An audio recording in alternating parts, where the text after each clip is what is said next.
창세기 11장. 온 땅의 언어가 하나요, 말이 하나였더라.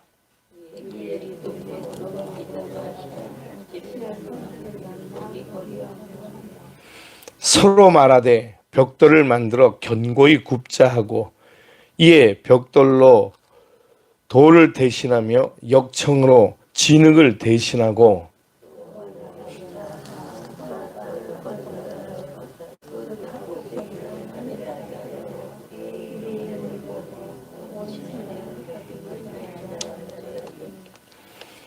여호와께서 사람들이 건설하는 그 성읍과 탑을 보시고 내려오셨더라.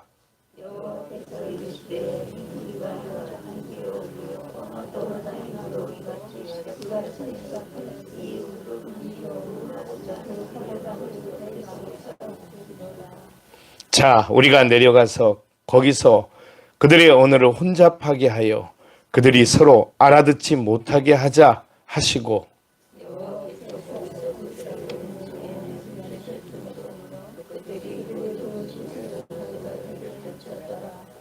그러므로 그 이름을 바벨이라 하니, 이는 여호와께서 거기서 온 땅의 언어를 혼잡하게 하셨음이니라. 여호와께서 거기서 그들을 온 지면에 흩으셨더라.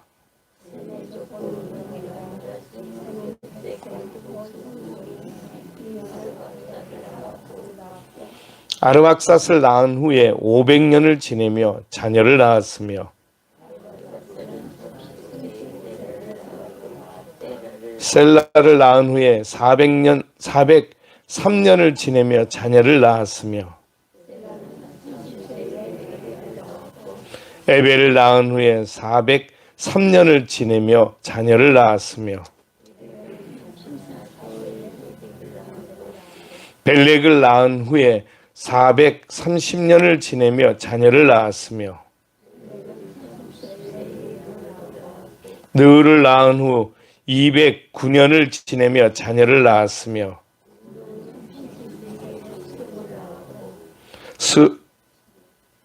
스룩을 낳은 후 207년을 지내며 자녀를 낳았으며,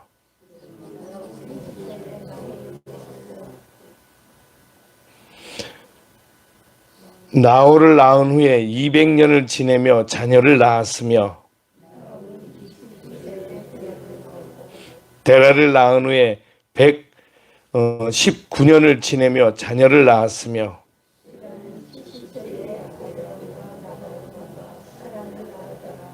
데라의 족보는 이러하니라. 데라는 아브람과 나홀과 하란을 낳고, 하란은 룻을 낳았으며,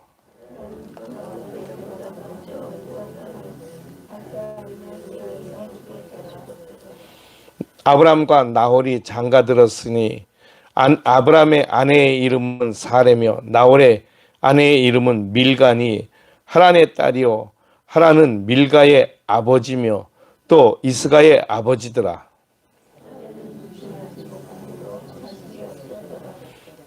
데라가 그 아들 아브람과 하란의 아들인 그의 손자 롯과 그의 며느리 아브람의 아내 사라를 데리고 갈대아인의 우르를 떠나 가나안 땅으로 가고자 하더니 하란에 이르러 거기 거류하였으며,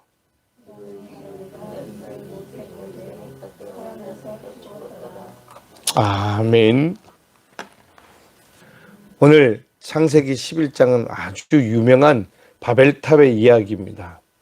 바벨탑 이야기는 뭐 별 것도 없네라고 생각할 수 있는데, 이것이 우리에게 중요한 것은 언어가 흩어졌다. 다시 말하면 이제 사람들끼리 서로 소통할 수가 없게 되었다라고 하는 것입니다. 그런데 그 와중에 하나님께서 이제 셈의 족보를 일컬어 쭉 우리에게 보게 하십니다. 이제는 우리가 족보를 좀 그냥 봐도 그만 봐도 될 만한데 족보가 계속해서 나옵니다. 셈의 족보는 우리에게 또 어떤 의미가 있는 것인지를 또 알게 됩니다. 먼저 우리가 읽었던 본문의 말씀의 1절부터 9절까지의 말씀의 내용은 바벨탑의 이야기입니다. 그들이 어느 날 사람들이 함께 모여서 바벨이라고 하는 지역에 탑을 쌓기 시작했습니다. 그 탑의 이름과 그 내용은 오늘 성경에 그렇게 기록을 하고 있습니다. 우리가 읽었던 말씀 4절을 보니까 또 말하되 성읍과 탑을 건설하여 그 탑 꼭대기를 하늘에 닿게 하여 우리 이름을 내고 온 지면에 흩어짐을 면하자 하였더니, 그들이 바벨탑을 쌓는 이유가 몇 가지가 있었습니다. 첫째는 꼭대기를 하늘에 닿게 하는 것이었습니다. 그것은 그들이 한정없이 무엇이든지 또 무슨 일이든지 우리가 마음만 먹으면 할 수 있다라고 하는 것을 보여주겠다는 거죠. 그렇게 그들은 바벨탑을 쌓기 시작했습니다. 또 한 가지는 그들의 이름을 온 지면에 내자는 것이었습니다. 그래서 그들이 얼마나 유명한 자인지, 이름을 온 지면에 내자라고 하는 것은 땅에 그들의 이름이 퍼지게 하자는 것이잖아요. 그러니 이것이 유명해지는 것을 말하는 것입니다. 또 하나는 마지막에 보니까 흩어짐을 면하자. 그들은 그들 스스로가 모여지고 하나 되기를 원했습니다. 그래서 우리는 중요한 것을 깨닫습니다. 하나님이 하나 되게 하신 것과 사람이 하나 되게 하는 것은 전혀 다른 이야기구나 라고 하는 것입니다. 하나님께서는 우리가 하나 되기를 원하시지요.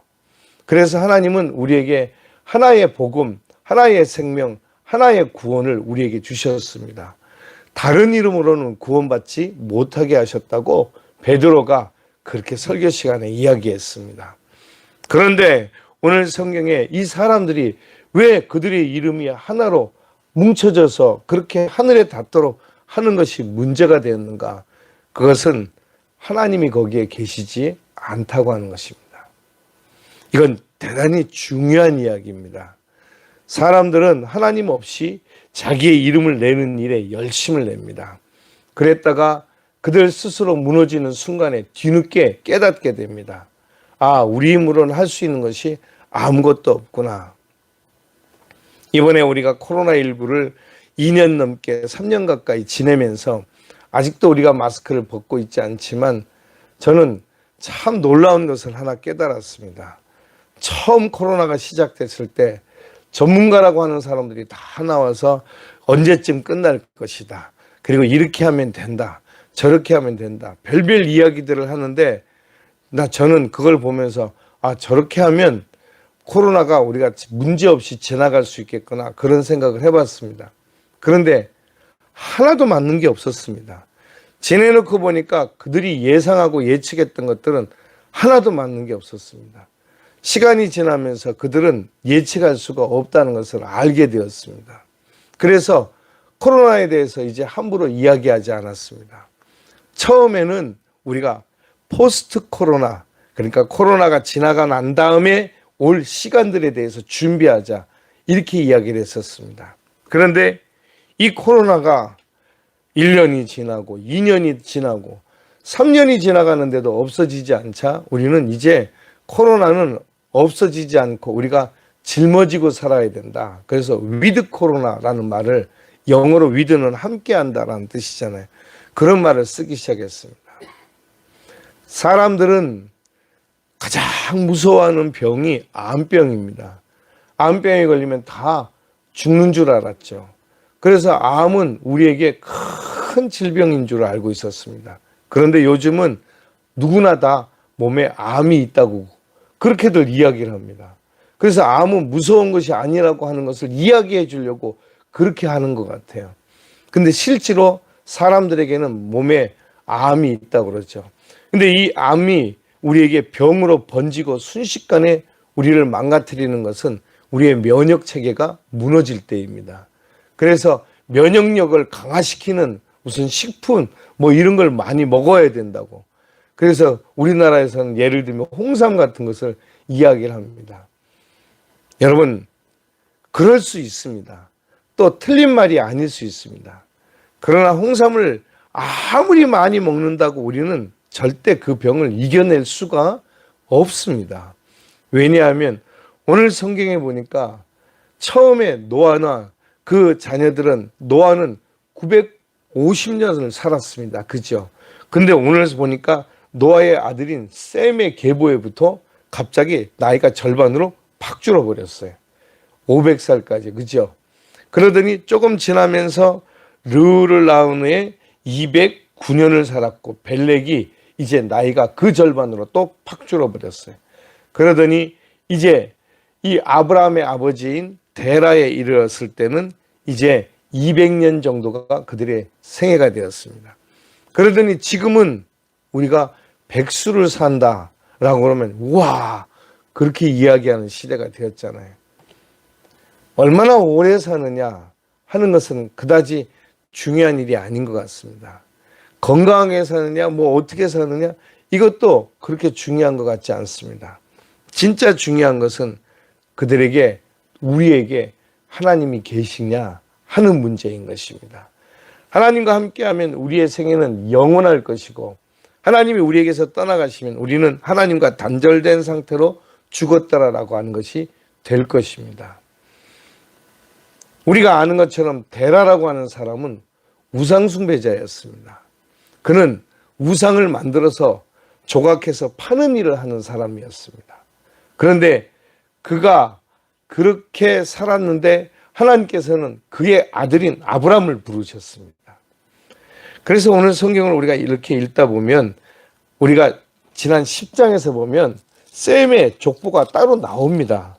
그런데 셈의 족보에서 보면 이 셈의 아들들은 아르박산만 있는 것이 아니었어요.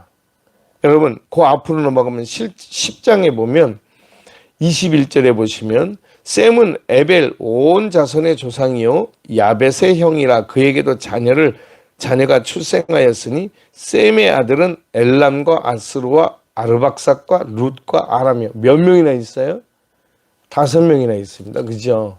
아들이 엘람과 아스루와 아르박삭과 룻과 아람이요. 그런데 이 중에 다른 사람들은 기록되어 있지 않고 오로지 아르박삿의 계보만 기록되어 있습니다. 아르박삿의 계보의 마지막은 아브람이었습니다. 아브람과 하란과 나홀 3명의 자녀를 데라는 두었는데 그 중에서 하나님이 집중하시는 것은 이 아브람이구나 라고 하는 것입니다. 그래서 이제 우리가 내일부터 보게 될 이 창세기 12장부터는 믿음의 계보가 전혀 다르게 전개가 되는 것을 보게 됩니다.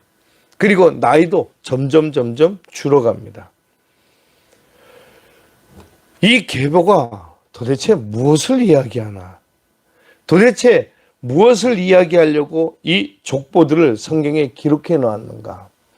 그렇다면 나는 만약에 하나님께서 내 족보를 기록하신다면 과연 우리가 내 이름이 성경에 기록될 만한 족보가 되겠는가? 어떻게 하면 하나님이 기억하시는 그러한 족보가 되겠는가? 다시 말하면 우리의 인생이 되겠는가 하는 것들을 고민하게 됩니다. 그리고 그것은 11장 1절에서부터 시작되는 바벨탑과 연결이 되어 있습니다. 다시 우리가 묵상해 보면 바벨탑 사건은 이 인간이 완전히 하나님을 떠나가는 순간이었습니다. 그리고 하나님을 떠나는 이유는 그들이 하나님과 같이 되려고 이미 창세기 시작할 때부터 여러분 아담과 하와가 왜 선악을 알게 하는 나무의 열매를 따먹었죠? 우리가 창세기 읽은 지 1장을 읽은 지 아주 오래돼서 잊어먹었어요. 뱀이 이렇게 깼어요. 너희가 그것을 먹는 날에는 누구와 같이 되리라? 하나님과 같이 되리라. 아니 왜 하나님만 하나님 같아야 돼? 우리도 하나님 같을 수 있지 않을까라고 하는 마음을 뱀이 확 하고 집어넣었어요. 마음속에. 그러니까 나도 하나님 같을 수 있겠구나 라는 생각을 갖게 된 거예요. 이 생각은 여러분 놀랍게도 아담 이후로 지금까지 있습니다. 지금까지. 지금도 사람들은 자기가 하나님 같이 될 거라는 생각을 하지는 않지만 해요. 이 참 이상한 일입니다. 그죠? 자기가 주인된 세상, 자기가 주인인 세상을 만들려고 한다는 것입니다. 사람이 주인된 세상 참 좋은 말인데 그것을 거기다가 욕심이란 말을 탁 집어넣으면 이게 전혀 다른 말이 되는 것입니다. 내 욕심이 없는 사람이 주인된 세상. 다시 말하면 모두가 함께 주인된 세상을 만들자는 것이 사람이 주인된 세상의 말의 본뜻입니다. 그렇죠. 그런데 그게 아니고 사람이 주인된 세상인데 다른 사람이 주인되는 꼴은 못 봐. 내가 주인돼야 돼. 이게 이제 이 바벨탑 사건의 내면에 깔려있는 중요한 그 마음이었던 것입니다. 그래서 내가 하나님께 닿겠다라고 하는 마음이 여러분 아담 때부터 시작해서 그리고 이 바벨탑 사건까지 또한 오늘날까지 나까지 여러분들까지 다 마찬가지의 마음을 가지고 있습니다. 그래서 우리는 항상 뭐 조금만 뭐 하면 내가 누군 줄 알아? 이런 마음을 갖습니다. 그런 거 있잖아요. 그죠? 내가 누군 줄 알아? 이런 마음을 가지고 있습니다. 누군데요? 언젠가 누구를 낳고 죽었더라. 이게 난데. 그것을 모르고 살아가는 인생들이 얼마나 어리석고 얼마나 부족하고 얼마나 심지어 완악한지 모르겠어요. 그런데 이 바벨탑 사건의 사람들이 이제 점점 탑을 쌓아가면서 얼마나 쌓았을까요? 어느 정도 하늘에는 닿았나요? 택도 없는 말씀이죠. 그죠? 택도 없는 말씀입니다. 우리가 지금에 와서 과학적으로 우주를 생각해 보니까 이 하늘을 뚫고 대기권을 뚫고 나가는 것도 불가능해요. 왜냐하면 거기를 뚫고 나가면 숨을 못 쉬어요. 그죠? 그럼 바로 죽습니다. 그런데 무슨 바벨탑을 쌓아서 하늘에 닿는다는 말입니까? 이게 무슨 택도 어린 반푼어치도 없는 얘기입니까? 인간의 욕심은 이렇게 알지도 못하면서 끝이 없어요. 알긴 하면 안 할 텐데, 그죠? 우리가 이 대기권이라는 게 있잖아요, 그죠? 이 대기권이 파괴되면 큰일 납니다. 우리가 숨을 쉴 수가 없고 그냥 이 지구는 끝이 나는 거죠, 그죠? 그리고 이 대기권을 싸고 있는 오존층, 뭐 별개들이 다 있어요. 그걸 과학적으로 밝혀내는데 그게 무슨 소용이 있습니까? 우리가 얼마나 알면 그것을 뭐 대기권을 만들 수가 있어요? 아니면 햇빛을 만들 수가 있어요? 공기를 만들 수가 있어요? 아무것도 할 수 있는 게 없잖아요. 그런데도 우리는 뭐든지 할 수 있고 다 할 수 있는 것처럼 이 착각하며 살아가는 이 어리석은 인생들이 하나님 앞에 무릎 꿇고 회개하는 것 말고는 다른 길이 없는 거예요. 그래서 오늘 이 자리에 나와서 새벽에 제단 쌓고 기도하는 여러분들이 복 있는 거예요. 할렐루야. 진짜 복은 하나님의 말씀에 순종하는 것임을 우리는 이제 알고 있습니다. 그런데 이 어리석은 인생들은 그걸 모르고 계속 탑을 쌓습니다. 탑을 쌓고 올라가다가 이제 위에서 시멘트 좀 달라고 뭐 시멘트를 이러는데 밑에서는 뭐라고 시멘트를 달라고 한국말로 하고 위에서는 영어로 하고 중간에서는 또 알아들을 수 없는 중국말로 하고 이게 통하지가 않겠죠. 언어가 흩어져서 결국은 그 언어끼리 통하는 사람들끼리 모여서 흩어졌다. 언어를 흩으셨다고 하는 얘기는 자기들끼리 말이 통하는 사람. 여러분 같은 한국말 하는데 말이 안 통해요. 그러잖아요. 그죠? 제일 말이 안 통하는 사람이 어디 있어요? 집안에 같이 살고 있어요. 그죠? 말이 안 통해. 이게 무슨 막 이렇게 얘기합니다. 당신하고는 말이 안 통해. 근데 여러분 사실은 제일 많은 말을 하고 있으니까 말이 안 통하는 거예요. 이해되시죠? 그죠? 아니 세상 다른 사람들처럼 가족 아닌 다른 사람들처럼 적당히 세상 얘기하고 살면 말 통하고 안 할 통할 것도 없어요. 그죠? 예, 그냥 안 통하면 아이 그래 니는 네 맘대로 생각하라. 그러고 말면 되니까. 그런데 집에 같이 사는 남편이나 아내, 아들이나 딸이나 여기는 말이 안 통하면 안 되는 거예요. 왜냐하면 같이 살고 있으니까. 말이 안 통하면 속 터져 죽는 거예요. 그러니까 이게 얼마나 답답했을까요? 결국은 그들은 말 통하는 사람들끼리 모여 살게 된 것인 거죠. 그게 오늘날 언어가 된 것입니다. 여러분, 하나님께서 그들 스스로도 말이 안 통한다는 것도 깨닫지 못한 이 어리석은 인생들에게 하나님께서 하나님 자신을 드러내시는 작업들을 시작하는데 아르박삿을 통해서, 그러니까 셈에서 아르박삿과 그리고 그 계보, 마침내 이 계보는 누구를 향해 가냐면 아브라함을 향해 가고 있네요. 그죠? 결국은 아브라함을 세상 가운데 끌어내려고, 그리고 아브라함을 세상 가운데 끌어내서 그가 어떻게 하나님을 잘 믿게 되고 하나님을 믿음으로써 어떤 구원의 길을 가게 됐는가 하는 것을 보여 알게 하려고 이 계보들이 기록이 되고 있는 것입니다. 그렇다면 이 믿음의 계보들은 나에게 어떤 의미를 줄까요? 나를 하나님께서 이 세상 한가운데서 하나님 앞으로 이끌어내시려고, 쭉 끌어가시려고 하나님이 오늘 이 자리에까지 우리를 불러주신 건 아닐까요? 할렐루야. 그러니 여러분, 죄로 망해 죽고 죄로 인해서 망하고 죽게 된 우리 인생을 구원받게 하시고 하나님의 자녀 되게 하시고 하나님의 백성 되게 하셔서 아무 공로, 아무 대가, 아무것도 아무리 생각해봐도 나는 구원받을 값어치 자체가 없는 존재인데 하나님이 나를 구원하셨다고 하는 이 놀라운 일 한 가지만 생각해도 우리는 이 앞에 엎드려서 퍽퍽 울면서 기도할 수밖에 없을 것입니다. 하나님 감사합니다. 하나님 감사합니다. 그래서 사람들은 처음 예수 믿을 때 왜 우는지도 모르고 막 울어요. 여러분 그런 경험들 하셨나요? 저도 그랬는데 제가 중학교 3학년 때, 물론 그 전에부터 교회를 다녔는데 초등학교 6학년 때부터 교회를 다니기 시작했는데 중3 때 주님을 만났어요. 그리고 형들하고 같이 기도원이라는 것을 처음 갔었거든요. 옛날에는 우리가 어렸어도 기도원 다녔잖아요. 그죠? 기도원을 갔는데 기도원 바닥이 평평하지 않고 이렇게 골이 졌는데 얼마나 울었는지, 거기에 누가 마치 양동이에다 물을 쏟아부은 것처럼 그렇게 막 물이 흘러들어갔어요. 내려갔어요. 그렇게 회개했는데 두 가지였습니다. 내 죄를 깨닫게 돼서 회개하는 것과 나 같은 죄인을 구원하신 은혜에 감사하는 것. 이 두 가지가 펑펑 울게 했습니다. 그때는 몰랐어요. 왜 울었는지.